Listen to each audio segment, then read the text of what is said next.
Aujourd'hui, ce dont on va parler ensemble, c'est la manière de compléter un formulaire de déclaration d'accident ou d'incident dans la résidence. On vous a déjà parlé de la procédure à faire en cas d'accident ou d'incident.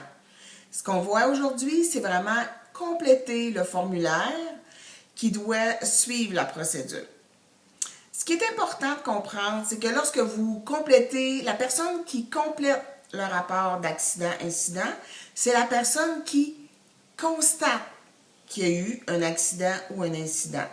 Alors, si pendant votre quart de travail, vous vous apercevez qu'il y a eu une erreur de médicament le jour, c'est à vous de compléter. Alors, c'est vraiment la personne qui constate l'accident qui doit compléter le formulaire. Lorsque vous complétez un formulaire, vous n'avez pas à chercher un coupable et vous n'avez pas non plus à faire une analyse de ce qui est arrivé. On doit décrire les faits simplement, sans porter de jugement. Remplir un formulaire ne compromet pas le déclarant et n'équivaut pas à porter une accusation. Alors, ce n'est pas parce que vous remplissez un formulaire que vous êtes responsable de ce qui vient d'arriver. Alors, on va commencer tout de suite avec la section 1. Un tel Normand, vous écrivez son adresse. Alors, c'est toujours l'adresse de la résidence où s'est produit l'accident. C'est là que nos résidents demeurent, évidemment, dans le cas qui nous intéresse. C'est arrivé sur la rue Laurier à Granby. Le code postal J2G 5K9. Le numéro de téléphone, vous inscrivez le numéro de téléphone de la résidence. Dans ce cas-ci, le 450-994-9441.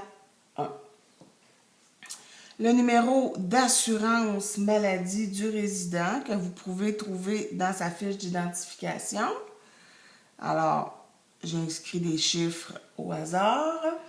Et le nom du médecin de l'usager, ici, le docteur Léa Lapensée.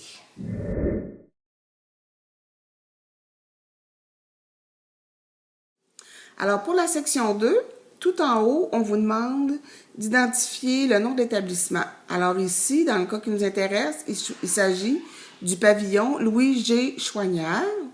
Et le type d'établissement, alors c'est une ARI, une ressource intermédiaire. Pour les pavillons Le Duc et du Parc, j'aurais inscrit pavillon du Parc ou Le Duc et j'aurais inscrit RPA, c'est-à-dire résidence pour aînés, résidence privée pour aînés. Alors, au niveau de la date, on vous demande la date de l'événement et la date du constat. Alors, on s'entend que ça peut être deux moments différents.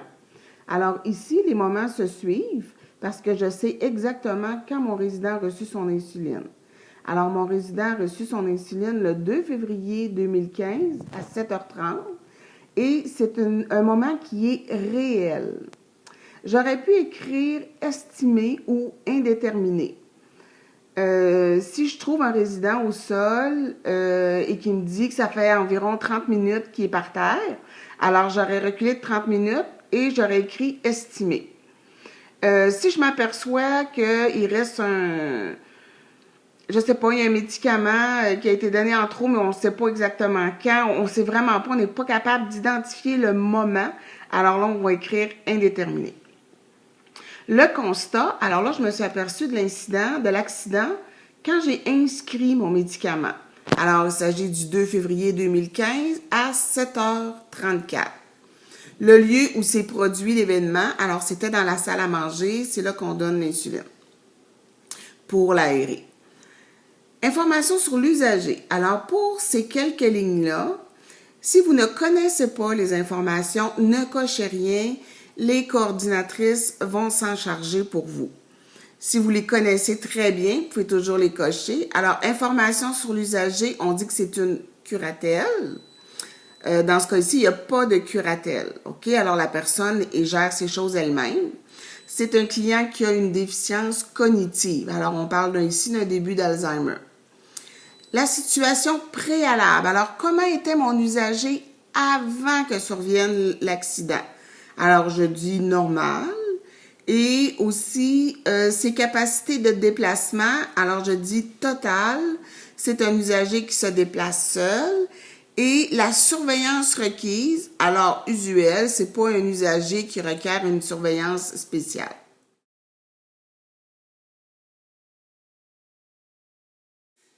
Pour la section 3, ce qui est très important, c'est de bien lire qu'est-ce qu'on vous demande. On vous demande une description factuelle, objective et détaillée de l'événement, c'est-à-dire sans analyse, ni jugement, ni accusation et non nominatif. Ce que ça veut dire, vous ne cherchez pas de coupable. Non nominatif, vous ne nommez pas la personne, même si vous êtes certaine que c'est elle qui a commis l'erreur, vous n'avez pas à le nommer. Alors, dans le cas qui nous intéresse, on parle d'un résident qui a reçu une mauvaise dose d'insuline. Alors, regardez comment j'ai décrit cet événement-là.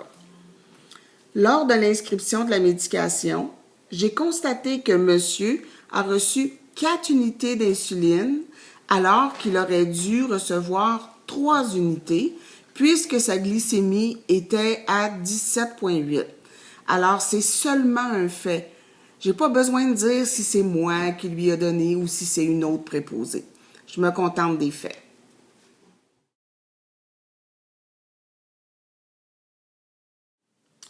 Alors, dans la section 4, on vous demande quel est le type d'événement. Alors, on a le choix entre A à G. C'est sûr que pour les résidences, ce qui va nous arriver le plus souvent, c'est l'option A, une chute, ou la section B, une erreur de médicament. Alors, dans le cas qui nous intéresse, c'est une erreur de médicament. C'est une erreur de dose. Alors, je me suis trompée dans la dose que j'ai administrée à mon résident. On me demande ici médicament, OK, qui a effectivement été administré. Alors, j'ai donné 4 unités.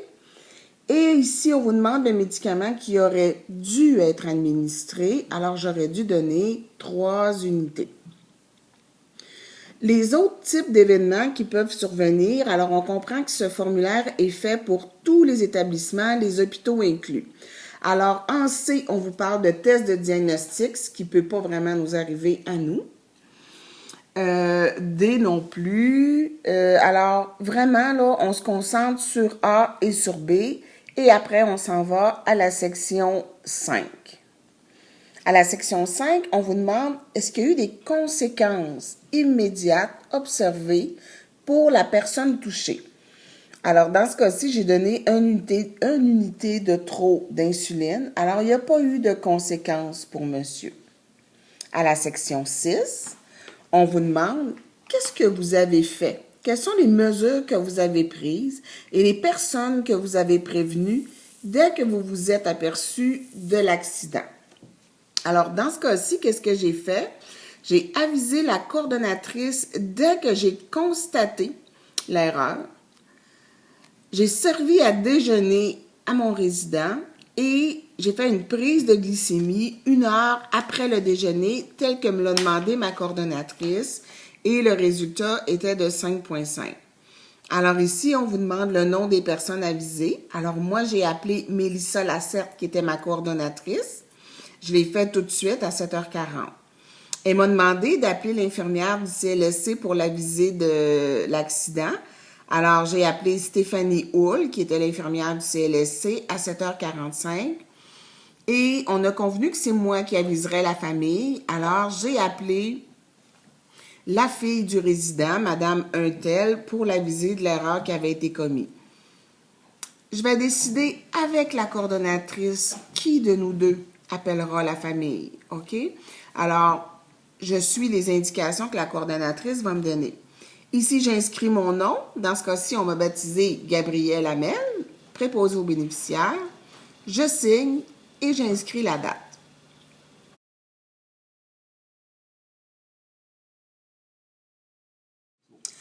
Alors, dans la section jaune qui se trouve au bas du formulaire, je dois compléter la section 8 et 9 seulement. Alors, dans la section 8, qu'est-ce qu'on me demande? On me demande mes recommandations ou suggestions pour que cette erreur-là ne se reproduise plus. Alors là, vous pouvez émettre une opinion. Alors, dans ce cas-ci, qu'est-ce qu'on a écrit? On a écrit faire une double vérification avec une autre PAB lorsqu'il y a une échelle d'insuline. Alors, une échelle d'insuline, ça demande une interprétation. Alors, je pourrais être 2 préposés, ça serait plus adéquat. Et dans la section 9, on me demande s'il y a eu des témoins. Alors, est-ce qu'il y a quelqu'un qui était là quand j'ai donné l'insuline et qui s'en serait aperçu? Et dans ce cas-ci, il n'y avait aucun témoin. Alors voilà, on a complété notre formulaire d'accident-incident. Pour tout problème, quand vous avez des difficultés, faites-vous aider par les coordonnatrices. Tout le monde peut compléter un formulaire d'accident-incident lorsqu'on est témoin, lorsque c'est nous qui constatons cet accident. Alors voilà, ça devrait vous prendre quelques minutes. Tout le monde est capable. Il suffit d'y aller une question à la fois et n'hésitez pas à relire les questions avant de répondre. Soyez toujours objectif, alors en espérant que vous n'ayez pas à remplir trop souvent des déclarations. Voilà.